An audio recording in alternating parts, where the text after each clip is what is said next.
What's up, everybody? Welcome back to the channel. If you could do me a favor, if you haven't already, please consider subscribing. Really helps me out. It helps the channel out a lot. And also, I got my ass kicked by Scott the Investor in terms of who would reach 4,000 subscribers faster. He just blew me out of the water. So I'm trying to make like a late stage comeback. But I'm not going to lie, his content is fire. His delivery is fire. And speaking of him, seriously, all of you should definitely be watching not only his channel, but when he does the collaboration with Mike the Investor. They did their collab yesterday and definitely want to check it out, man. Those guys, like, that's definitely, I think, my favorite like collaboration in terms of YouTubers getting together and talking about stuff.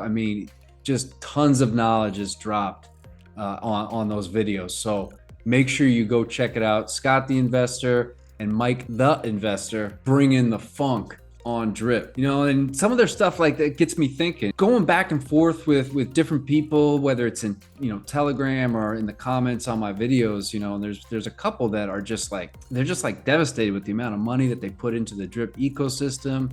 They feel like they've been lied to by Forex. They feel like they've lost all their money. And look, here's the truth. Remember, all this stuff is risk, especially DeFi. This is enormous risk. I'm not a financial advisor. You have to do your own research. But the one thing that I would always say is if you're going to get into projects like these, please make it risk capital. When I say risk capital, what I mean is that if I lose all of it, I'll be okay. Like, I'm not using rent money to buy pigs. That just sounds weird, dogs, pigs.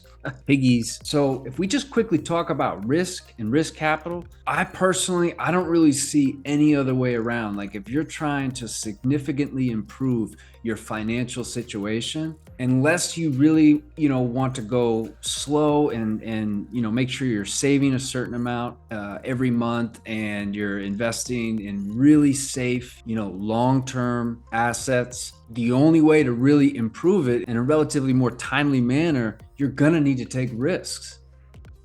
And I don't just mean in crypto or the stock market. I mean just in life, right? Like leaving one job and starting in another one that you think is more promising. It's still always a risk. Starting your own business, big time risk. And one of the things that, Scott and Mike talked about, was Stunner Breezy, and you there's people that talk about whales and big wallets and all this stuff. Well, a lot of them, like, they took enormous risk. If you know anything about Stunner Breezy and his story with Drip, he's the first guy to ever max out a Drip wallet.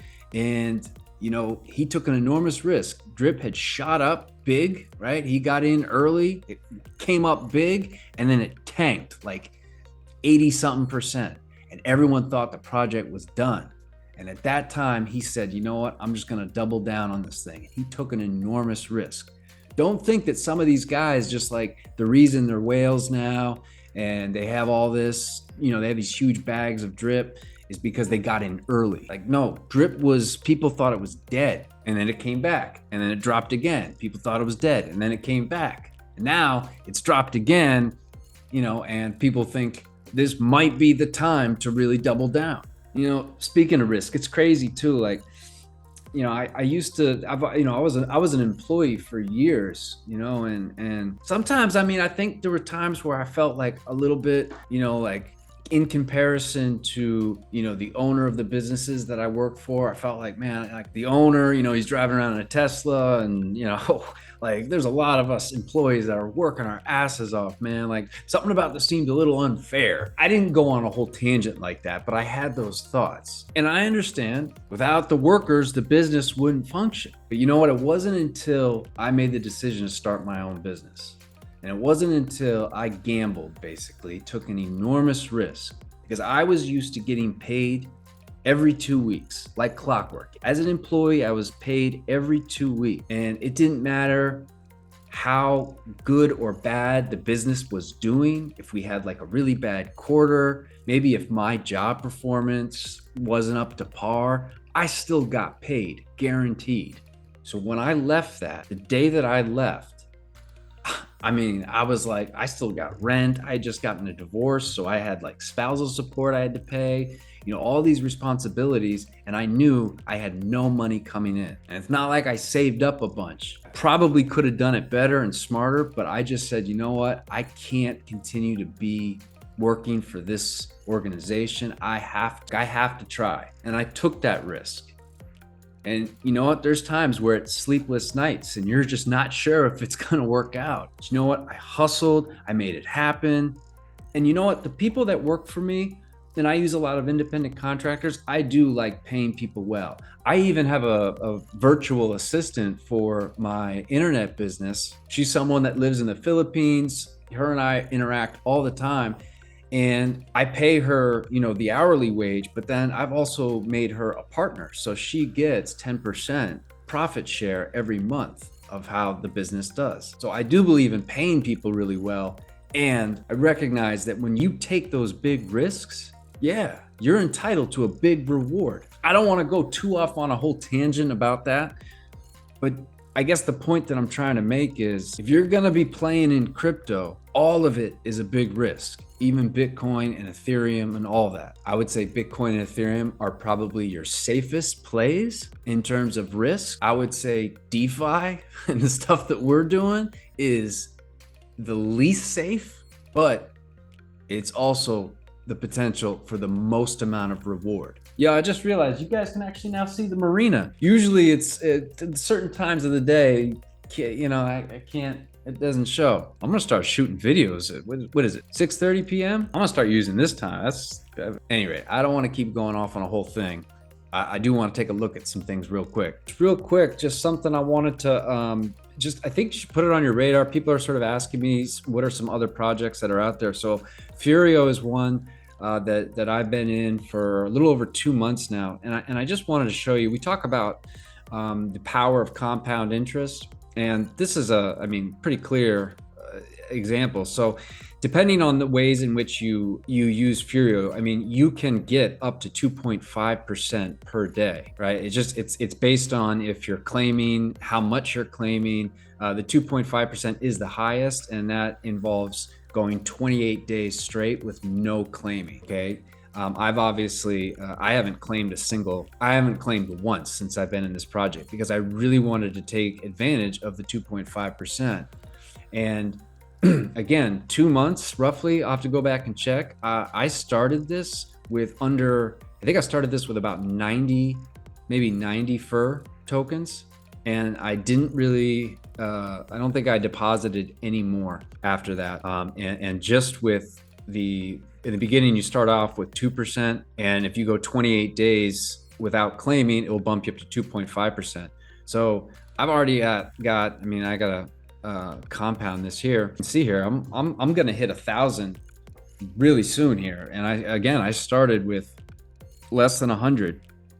So it just shows you, you know what I mean? Like how the curve with compound interest it's significant, and I am talking about this in terms of the relationship with Drip. Now, it doesn't give you as much, right? Drip's at 1%, but still, this is what we're talking about with compound interest and why it is, like pretty remarkable thing. FUR, just so you guys know, has something called Liquidity Management services that they implemented. So if we take a look at the chart, it looks like awful and at first glance, right? Like, wow, look at this big dump. What did they rug? No, this is when they turned on their liquidity management service. And if you look right here, this is actually ideal for a daily ROI platform to have it basically be a stable coin. And so the liquidity management services, it keeps this in a certain range. So it has bots that will start buying if the price dips within a range, right? So when it dips to a certain amount, bots come in and start buying. And then when it increases to a certain amount, they sell. And then retail, we can get in there and buy and sell, whenever. But if we start pushing the price in one direction, the bots will come in and just keep it flat and steady. So you can always count on it being a certain price. And, I think that's something to think about. Anytime you enter into, one of these projects, you kind of have to assess, well, what's the risk, right? And when you think about it, like a lot of times it's like really boils down to like two risks, right? The first one is the project fails or it rugs. The native asset just drops to zero and game over. Whether that's the project itself just failed or the developers just ran off with all the money. Okay, so that's one risk. The other risk is that the native asset that you're investing in, you buy in at a certain price, super high, and then it tanks and it kind of, now the protocol is still working great, everything is good, but now you're dealing with the fact that you bought in at such a higher price. Well, when you think of Furio, you really get to eliminate that as a risk. In other words, if this protocol is working, it's going to stay at this range, right? So the one risk that you do have to take into consideration is that developers could rug, or the protocol itself just isn't sustainable and they can't get it to work and it eventually just dies. All right, you have to worry about that with every project you get into. What you don't have to worry about with Furio is depreciating price. It's going to stay at this. If for some reason they remove the liquidity management services, in my mind, that's just the project is done and it's not working. All right, so it's really, it's just that one risk of the project ultimately failing. So if you haven't gotten into Furio, I mean, it's worth just to have it on your radar. Please do your own research on this. I really like the developers, and when they say they're going to do something, they've been getting the stuff done. They started talking about the liquidity, the LMS system, and you know what? They implemented it, got it going, and so far it's proving to be extremely successful. They also did the fiat onboarding, so you can. I believe it's active. You can buy the FUR tokens, straight from the UI. You don't need to, go to an exchange and, buy some BNB and then send it to your MetaMask and then from your so it can definitely alleviate the barrier for entry for someone that's new getting into this. And what I can say is that with Furio, even though that's great and everything, the project is new and they have made changes. In other words, they changed out the reward structure. They changed the rules. And we've seen that there are so many projects in DeFi that start off saying, hey, this is what's going to happen. And then midway through it, they're like, wait a minute, it's not sustainable if we keep it this way. We got to change it. And I get that, survival, right, is important. But what I can say is Drip has not changed. And it's been going on a year and a half, not once. Has it ever changed? Has he ever changed the taxes? Has there ever been a day where the buttons don't work? Has there ever been a time where, we've only gotten 0.5% a day? I mean, it has run flawlessly for over a year. No other DeFi project out there has done that I'm aware of. Please let me know in over the course of 18 months, is there a DeFi project that has the exact same rules from when it launched for the full 18 months. All right, sun's gone down, gonna go out, hit it big. I don't know when I'm gonna be able to get this. No, I'm just kidding. I'm not cool anymore. Like I don't think I'm gonna go out too big tonight. All right, but I do have to get going. I'll edit this at some point and get this out to you guys. If you got anything from this, please, if you could hit that like button. It really does help me a lot. Leave questions down below, comments. Love to hear from you guys, and I'll catch you all in the next one.